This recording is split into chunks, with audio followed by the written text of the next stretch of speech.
तो पीएम किसान beneficiary status check रे ओटीपी जो सिस्टम रही से ओटीपी सिस्टम रे आपण मानकर किसी परिवर्तन होती कौन परिवर्तन होती तो जदि परिवर्तन होती तो आपण मैंने स्टाटस चेक कर असुविधार सम्मुखीन होगा पड़ो कि ना तो कौन स्टाटस रे चेक रे ओटीपी परिवर्तन होती पूरा अपडेट मुझे बतईदेवी। तेज पीएम किसान योजना जो चाषी भाई मैंने अच्छा भिडियोटी देखूँ कारण बहुत गुरुत्वपूर्ण अपडेट तो आपण मैंने जाना ही निहाती दरकार। तेज चलतु मुझे पूरा अपडेट बतई दूँ। तो देखो प्रथमे गूगल आपण मैंने ओपन करेंगे पीएम किसान सर्च कलापर तो ये देखो चेक जो फार्मर स्टाटस अच्छी ये फार्मर स्टाटस पर आपण मैंने आगे क्लिक करूँ। तो देखो ये जो आम क्लिक कर तो क्लिक कलापर तो आपण मान सामना को ये कौन status of self register farmer through CSC जो सीएससी सेंटर आपण मैंने अप्लाई कर जो योजना पीएम किसान योजना अप्लाई करते तो ये आपण मान खाली आधार नंबर देवे। तो आधार नंबर दे सारापर ये कैप्चा कोड फिलअप करेंगे। कैप्चा कोड फिलअप कर सारापर नेक्स्ट पेज रे मुझे आपको बतई दूसरी कौन ये आपण मानकर किसी अपडेट आसी कि नहीं। तो देखो ये मोर आधार नंबर देती आधार नंबर दे सारापर ये कैप्चा कोड फिलअप कलापर सर्च बार आपण मानू क्लिक कर दो। सर्च बार उपर मुझे क्लिक कर तो से आपण मानू कौन कर ना ये जो अच्छी पूरा अपडेट मुझे बर्तमान समय बतई दूसरी।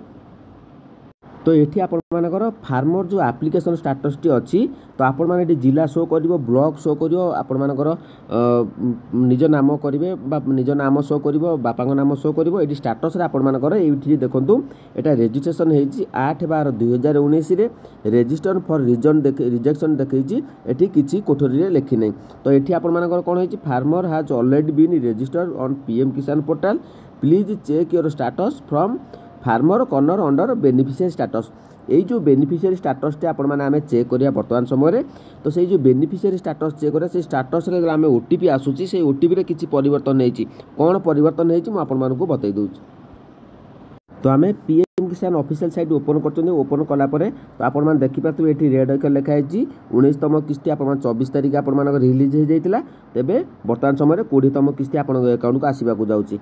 तो ये आप देखिए इक्यूआईसी स्टाटस आप चेक करेंगे कारण इक्यूआईसी भी अनेक बर्तमान समय इक्यूआईसी करना तो तापर आम कौन करवा ये जो न्यू अच्छी नो योर स्टाटस उपर आम क्लिक करवा। नो योर स्टाटस उपर आम क्लिक कर तो ये आप नो योर स्टाटस तो पीएम किसान आसी जाऊँगी। नो योर रेजिस्ट्रेशन नंबर ये जदि रेजिस्ट्रेशन नंबर जानी नथिबे तेबे registration know your registration number उपर क्लिक करके आपने देखिए निजर आधार नंबर मोबाइल नंबर देखिए चेक करेंगे। तेबे ये आप OTP will be send your eKYC register mobile number जदि आपर इक्यूआईसी सरी जाइथिबो तेबे आपण मोबाइल नंबर ओटीपी आसीबो। तो ये आम कौन करवा आमर जो अच्छी जो बेनिफिशियरी आईटी आम ये फिलअप करदे फिलअप करदेला ये जो कैप्चा कोड अच्छी से कैप्चा कोड आम ये फिलअप करवा। देखूँ कैप्चा कोड मुझे फिलअप कर दूची तो नेक्स्ट पेज को से कौन नहीं जीव देखो मुझे कैप्चा कोड दे दूची कैप्चा कोड दे सारापर आपण मानक नेक्स्ट पेज को नहीं तो गेट ओटीपी ऑप्शन आम क्लिक करवा। गेट देखो इनवैलिड कैप्चा आम आपण मानक जदि इनवैलिड कैप्चा आसूची तो आपण माने कौन करेंगे पुणी थे आपण माने आउ थे आपण मानक जो रेजिस्ट्रेशन नंबर देवे रेजिस्ट्रेशन नंबर दे सारापर आपण माने देखो मो रेजिस्ट्रेशन नंबर दे दूची रेजिस्ट्रेशन नंबर दे सारापर पुणी थे आपण माने कैप्चा कोड ये फिलअप करेंगे कारण जदि आप थे एमती दी थर असुविधा होची तेबे मु मोर तो देखो ये मोर कैप्चा कोड जहाँ थी फिलअप कर दूसरी गेट ओटीपी उपर मु क्लिक कर गेट ओटीपी जो क्लिक करुच्ची देखो दी थर मोर होगला रिसेंड ओटीपी जदि आप ओटीपी न आसला तेबे फोन थोड़ा आउ थे रिसेंड करेंगे OTP has been sent your mobile number. तो आप लास्ट मोबाइल नंबर ये शो कर तो आम कौन करवा मोबाइल जो ओटीपी दबा देखो ये मुझे आपको ओटीपी रे कौन परिवर्तन आसी।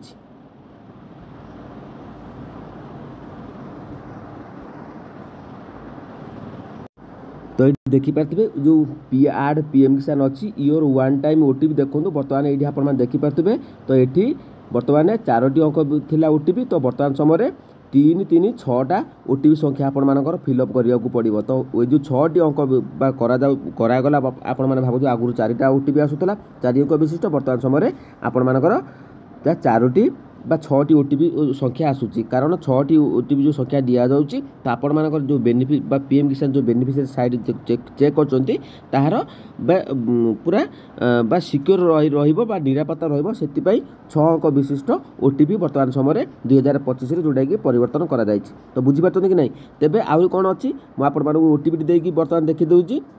ଦେଖନ୍ତୁ ମୋର ଏଠି 6ଟି ଓଟିପି ଆପଣମାନେ ଏଠି ଫିଲ୍ଅପ୍ କରିଛି। ଫିଲ୍ଅପ୍ କଲା ପରେ ଗେଟ୍ ଡିଟେଲ୍ସ ଉପରେ ଗେଟ୍ ଡାଟା ଉପରେ ମୁଁ କ୍ଲିକ୍ କରିଦେଉଛି। ଗେଟ୍ ଡାଟା ଉପରେ କ୍ଲିକ୍ କଲା ପରେ ତ ସେ ଆପଣମାନଙ୍କର ରେଜିଷ୍ଟ୍ରେସନ୍ ଷ୍ଟାଟସ୍ଟି ଆପଣମାନଙ୍କର ଶୋ କରିବ।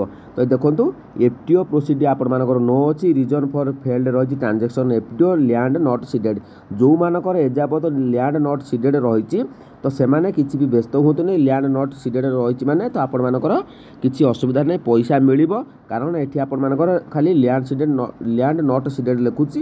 ତ ଆପଣମାନେ ଯେତେବେଳେ ସିଏମ୍ କିଷାନ ପାଇବେ ତ ଆପଣମାନଙ୍କର ଏଥିରେ ଆପଣମାନେ ବେନିଫିଟ୍ ପାଇପାରିବେ ପିଏମ୍ କିଷାନ ଯୋଜନାରେ। ବୁଝିହେଲା? ତ ବର୍ତ୍ତମାନ ଯେଉଁ ଓଟିପି 6 ଅଙ୍କ ବିଶିଷ୍ଟ ଆସିଥିଲା ତ ଆପଣମାନଙ୍କୁ ବତେଇଦେଲି, ତାହାର କାରଣ ମଧ୍ୟ କହିଦେଲି।